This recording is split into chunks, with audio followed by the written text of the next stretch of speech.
आप बहुत अच्छा खेली, फिल्दी गेम नहीं खेली आपने, बहुत स्टैंडर्ड अपना मेंटेन रखा आपने, बट आखिरी में जो बॉडी शेम किया गया था आपने उस चीज़ को बराबर जवाब नहीं दिया। कहीं ना कहीं आपके फैंस और ऑडियंस को यही है कि अगर आप अपने लिए प्रॉपर स्टैंड लेकर लड़ती तो शायद से एक अलग और सना देखने मिलती लोगों को। What you have to say about that? But ma'am मुझे लगता है कि मैंने पूरी तरीके से स्टैंड लिया। इनफैक्ट पूरे 1 महीने की जर्नी में अगर आप तवज्जो देकर देखेंगे, मैंने कभी भी इतना फायर वे में आंसर नहीं किया, बट वहाँ पर मैंने किया। मैंने उनको बोला कि आप किसी को बॉडी शेम नहीं कर सकते।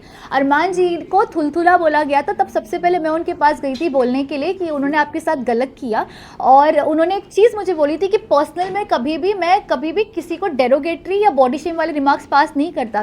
जैसे उन्होंने मुझे बॉडी शेम वाले रिमार्क पास किया, मैं गई, मैंने स्टैंड लिया, मैंने उनको विलन ऑफ द हाउस का थप्पा दिया, और मैंने उनको बोला कि आपने जो किया वो बहुत घटिया तरीन चीज़ की। मैं बोल कर आई हूँ, टैग देकर आई हूँ उनको हक से, विलन ऑफ द हाउस का। उसके बाद इनफैक्ट मुझे तो फ्रेंड्स ये बोल रहे हैं मेरे कि ये तेरा रूप हमने कभी नहीं देखा था, कि तू इतना कैसे फायर हो गया। ऐसे of course you can't body shame a girl. एक लड़की की हाइट पे, वेट पे, कॉम्प्लेक्शन पे किसी को भी हक नहीं कि कोई किसी के बारे में इस तरीके की घटिया तरीन बातें करे, क्योंकि उससे दिखाई देता है कि उनकी तरबियत क्या है। एंड वो मैंने जो स्टैंड भी लिया तो मेरे खुद के लिए नहीं लिया था, वो हर उस लड़की के लिए लिया था जिसको इनसिक्योर फील कराया जाता है उसकी कम हाइट या उसकी शक्ल को लेकर। लेकिन आपको नहीं लगता कि अगर आप पहले से ही थोड़ी एरोगेंटली आपका रखती बिहेवियर रखती तो आज वो आपको इतनी बड़ी बात बोल कर नहीं जाते? आपने बहुत सॉफ्ट रखा अपने आप को। हाँ। भले ही उन्होंने कोई भी लड़की को या लड़के को घर में कुछ भी बोला, हाँ। आपने कभी भी लोगों के बीच में आके फाइट नहीं किया। बट ये जानना चाहूंगी कि अगर आप लोगों के लिए बोलना शुरू करती तो आपके लिए आज इतनी बड़ी बात नहीं होती। मैं इस चीज़ में आपकी बात से बिल्कुल भी इत्तेफाक नहीं रखती मैम, क्योंकि इसकी वजह ये है कि कभी भी जब भी उनके किसी और के साथ इख्तिलाफ हुए, हर इंसान अपने लिए वहाँ पर खड़ा था। तो जब इंसान उसके लिए बोल रहा है तो वहाँ पर मेरा बीच में जाना कोई तुक नहीं बनता।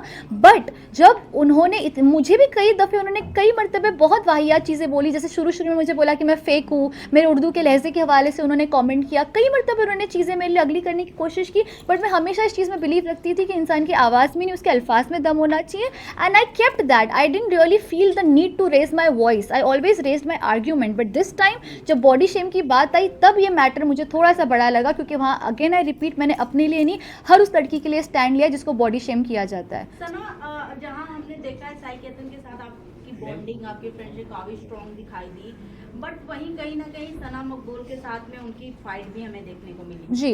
क्या आपको लगता है कि पास्ट में वो दोनों लवी डबी रहे होंगे जिस वजह से उनकी इतनी फाइट हो रही है? काफ़ी अच्छी फ्रेंड्स रही हैं आप साई केतन की, तो काफ़ी कुछ बातें पता चली होंगी आपको।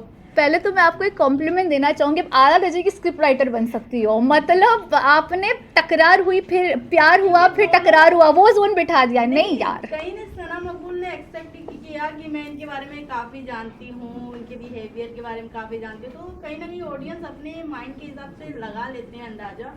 बट आप उनकी नहीं, मैं साई की दोस्त थी, तो साई ने हमेशा बोला है कि उनको पता थी कि सना मकबूल कौन है, बट उनको वो पर्सनली कभी नहीं जानते थे। तो यहाँ पे ये मैं आपका बबल ऐसे बर्स्ट कर रही हूँ ये बोलकर। बट हैविंग सेड दैट, हाँ उनका नोक झोंक टॉम एंड जेरी वाला बिहेवियर हमेशा से रहा है, एंड इट्स ओके ना, जब उनकी वाइब आपस में मैच नहीं होती तो नहीं होती। ऐसी मेरी भी बहुत लोगों के साथ मैच नहीं हुई, but it is like that, it is what it is. Sana, Kataria के साथ सॉल्व करके आए हो बाहर या नहीं? क्योंकि एंड तक तो कहीं ना कहीं देखा जा रहा था कि आप दोनों में अच्छी चीज़ें बैठ ही नहीं रही थी, तो क्या कहना चाहोगे? सी, यही बात है कि लव के साथ कभी मैंने बैठने की कोशिश की, कभी नहीं की ना उन्होंने मेरे साथ बैठने की कोशिश की। मैं उनको जानती नहीं हूँ, वो मुझे जानते नहीं है। वो मुझे नॉमिनेट करते थे, लिहाजा मैं उनको नॉमिनेट करती थी। ओके, वो मुझे नॉमिनेट करते थे तो मैं उनको नॉमिनेट करती थी। तो लव के साथ मेरी कोई दुश्मनी एज सच नहीं थी, बट ये था कि हाँ उनके साथ मेरा कोई इक्वेशन भी खास बैठा नहीं, क्योंकि हमने कोशिश भी नहीं की इक्वेशन बिठाने की। वेल, शिवानी के साथ ऐसा क्या हो गया कि एंड में निकलते वक्त में आपने उनसे कहा कि जो चाहिए था वो तो हो ही गया, तो क्या हो गया था आप दोनों के बीच में? जी, इसका मैं आपको बहुत तफसील से जवाब देना चाहूँगी। एक टास्क हुआ था, एलिमिनेशन टास्क, तो 13 मिनट मुकम्मल करने थे। इसी बीच जो दूसरे कंटेस्टेंट्स थे उनको हमें डिस्ट्रैक्ट करना था। टास्क था डिस्ट्रैक्ट करने का, अग्रीड, और डिस्ट्रैक्ट करते मुझे कोई मसला नहीं था, लेकिन अगर आप बहुत तवज्जो से वो एपिसोड देखोगे और कई वो चीज़ें कट भी की गई जो शिवानी और अरमान जी ने मुझे बॉडी शेम, कुछ चीज़ें आई भी है बट कुछ चीज़ें आई भी नहीं है, तो वहाँ पर वो मेरे मुंह के पास आके डिस्ट्रैक्ट करना कोई मसला नहीं होता। वो मुझे बॉडी शेम अरमान जी कर रहे थे, शिवानी भी उनका साथ दे रही थी बॉडी शेम करने में, इनकी हील देखो, इनका चेहरा देखो, मेकअप लगा के थोप के घूमती रहती है, ऐसे सारे वो कमेंट्स पास कर रहे थे डेरोगेटरी मेरे हवाले से हाइट को लेके। एंड आई स्टिल से कि शिवानी दिल की अच्छी है, वो बड़बोली है, वो दिल की अच्छी, कई मरतबे वो सोबत में होता है ना कि अरमान बोल रहा तो मैं भी बोलूँगी, वो सोबत में उसने वो किया। और मुझे बुरा इसी बात का भी लगा कि वो मेरी 4 या 5 दिन पहले अच्छी दोस्त बन गई थी, और मैंने उनको ब्रेसलेट एक दिया था डायमंड का, ये बोल के कि अब तो मेरी आला दोस्त है, बड़बोली है पर दिल की अच्छी, तो उसकी मेरी दोस्ती बैठ गई। तो मैं देख रही हूँ इतनी शिद्दत से मुझे डिस्ट्रैक्ट कर रही है, मतलब इतना दिल से चाहती है कि मैं घर से बाहर हो जाऊँ, और डिस्ट्रैक्ट कर भी रही है, प्लस ऐसे कॉमेंट्स पास करिए बॉडी शेम वाले, शायद अनजाने में अरमान जी की सोबत में उसने किया, बट वो मुझे तकलीफ हुई क्योंकि अरमान मलिक मेरे दोस्त नहीं थे, शिवानी को मैं दोस्त मानने लगी थी, तो जिसको मैं दोस्त मानूं वो मेरे पे डेरोगेटरी कमेंट पास करो, पूरी शिद्दत से कोशिश करे कि सना घर से बाहर जाए, तो एज अ ह्यूमन नेचर लाजमी है कि मेरी शक्ल पर वो दिख कर आएगा, और मैं फेक इंसान नहीं हूँ कि मैं जानबूझ के जाके फेक हक करूँ, फेक स्माइल करूँ कि हाँ चलो मैं जा रही हूँ, नहीं, मैं हर्ट थी, मुझे बुरा लगा, मैंने दोस्त माना था तुमको और तुमने ये किया तो मैं हर्ट थी। और मैंने ये भी स्टेटमेंट पास किया जैसे कि आपने बोला कि तुम्हारा तो पूरा हो गया ना जो मकसद था, क्योंकि तभी तो वो डिस्ट्रैक्ट इस तरीके से कर रही थी क्योंकि उसको पता था ये नॉमिनेशन नहीं, सीधा घर से बेघर होने वाला टास्क था। तो वह मुझे तकलीफ हुई कि दोस्त बन के तुमने मेरे साथ ये किया, तो अब तुम मेरे पास आ रही हो बाय बोलने के लिए, जब कोशिश तो तुमने पूरी की, वो भी ऐसे कमेंट्स पास करके, तो मेरा दिल टूटा था। और मैं फेक नहीं हूँ, मुझे मेरे जो दिल में वो मेरी शक्ल पे दिख जाता है, this is how Sana Sultan is. कहीं ना कहीं आपको नहीं लगता कि कहीं ना कहीं आप बाहर आई हैं तो अदनान की वजह से, क्योंकि आपका जो पार्टनर थे लास्ट गेम में, अगर वो सही तुक्का लगाए होते आप दोनों, तो अब तक आप गेम में बनी हुई होती। अगर दूसरे कोई अनदर घर के पार्टनर आपके रहते तो आपको क्या लगता है? नहीं, मैं इस बात पे इत्तेफाक नहीं रखती, बिकॉज मुझे लगता है वो मुकद्दर का खेल है, वो जो होना था वो हुआ, हमने कोशिश पूरी की। हाँ, मैंने अदनान को बोला ज़रूर था कि अदनान टाइम हो गया है, और 16 मिनट हो गए थे हमारे, मैंने बोला ज़रूर था, थोड़ा सा उसकी तरफ से मिसकैलकुलेशन हुआ होगा, but having said that it's okay, it's part of it. और मुझे कोई इस चीज़ का गिला नहीं है कि मैं 1 महीना 4 दिन रह के आई हूँ, मेरे लिए वो भी बहुत बड़ी बात है। एक कॉन्ट्रोवर्शियल शो में बिना कोई कॉन्ट्रोवर्सी के बाहर मैं क्लीन आई हूँ, ये मेरे लिए भी अच्छी बात है, मेरे जो वालिदैन हैं उनके लिए भी अच्छी बात है, they are proud of me, तो मुझे और क्या चाहिए। My friends are proud of me, people are liking me, that's more than enough for me. Sana, आप विशाल को जब थप्पड़ मारने वाला जी, सीन हुआ था, जी, आपने कृतिका के साथ और चंद्रिका के साथ बात कर रही थी और आपने ये कहा था कि आप उसे जानती जरूर हो, हाँ, लेकिन आप ये चीज से नहीं वाकिफ थी कि वो ऐसा भी कर सकता है। यस।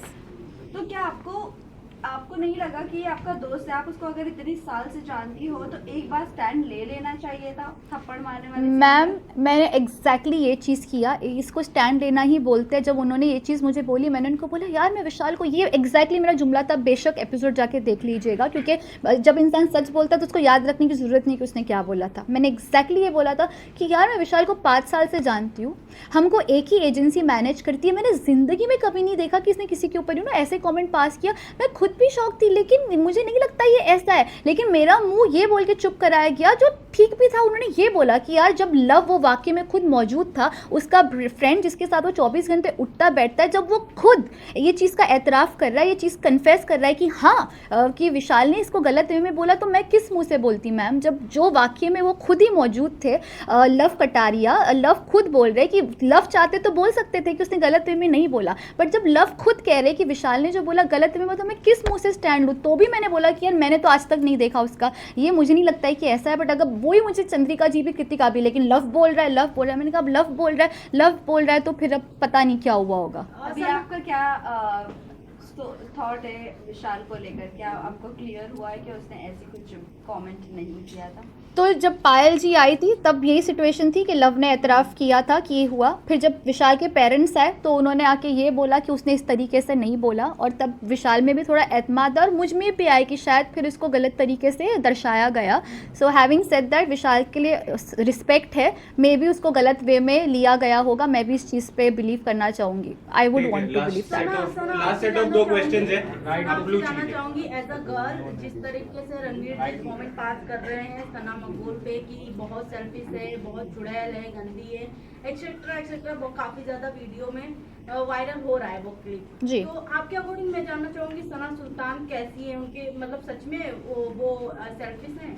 सना मकबूल या सना मकबूल सना मकबूल देखो, सना मकबूल की एक बहुत आला तरीन बात है जिसको मैं जेन्युइनली दिल से सल्यूट करती हूँ। वो कहती है कि मैं सेल्फिश हूँ, मैं ट्रॉफी जीतने आई हूँ, मैं दोस्त बनाने नहीं आई हूँ। ये उनका स्टेटमेंट है। जब वो खुद लड़की एक्सेप्ट कर रही है कि वो ऐसी है तो वो है, पर रणवीर जी को हक नहीं बनता कि वो किसी के बारे में घटिया तरीन चीज़ें बोले और कुछ ऐसे डेरोगेटरी कमेंट पास करे। उसके लिए इख्तिलाफ है। सना मकबूल ही नहीं, किसी लड़की या किसी लड़के के ऊपर भी आपको हक नहीं बनता कि आप किसी की निजी ज़िंदगी पे इस तरीके का कमेंट करें, क्योंकि आप एक पब्लिक फिगर हो, आप एक पब्लिक प्लेटफॉर्म पर हो जहाँ पे करोड़ों लोग देखते हैं, लोग आपको एज ए इंस्पिरेशन देखते हैं। तो आप अगर ये करोगे तो ये गलत भी हो सकता है। सो इस चीज़ पर मैं सपोर्ट नहीं करती रणवीर जी को। ठीक है, फाइनल क्वेश्चन सना, आपको क्या लगता है कि जो अरमान मलिक जिस तरीके का बिहेव कर रहे हैं घर में, विशाल के साथ पहले थप्पड़ वाला सीन हुआ, फिर आपके अगेंस्ट बोलना, जी। बॉडी शेमिंग करना, फिर बाद में उनका अदनान के साथ भी झड़प हो गई थी, कहीं ना कहीं फाइटिंग तक जा रही थी बात,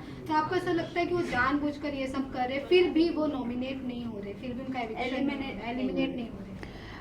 मैं यही बोलना चाहूँगी अरमान मलिक के हवाले से कि वो हिपोक्रेट इंसान है और उन्होंने बाज़ दफ़े ये प्रूफ किया है। दूसरों के हवाले से तो किया ही किया है। मेरा तो पर्सनल एक्सपीरियंस है, साई केतन को मेरे अगेंस्ट मुसलसल भड़काते गए और उस वजह से साई के बिहेवियर में तब्दीली मुझे दिखी। उसके अलावा उन्होंने मुझे बॉडी शेम किया जैसे कि विशाल के ऊपर उन्होंने किया। तो ये सारी चीज़ें इस बात का प्रूफ है कि वो अपने आप को इतना कॉन्फिडेंटली ओवर कॉन्फिडेंट है कि वो बाहर नहीं निकलेंगे। वो उनके बिहेवियर में दिख के भी आता है। बट पता है क्या, असली जर्नी बिग बॉस में नहीं, असली जर्नी बिग बॉस से बाहर आके चालू होगी कि आप वहाँ क्या छाप छोड़ कर आए हो। तब आप भी हो, मैं भी हूँ, हम देखेंगे कि वो क्या छाप छोड़ कर आए और ऑडियंस उनको किस तरीके से देखती है। ठीक है, चलिए शुक्रिया।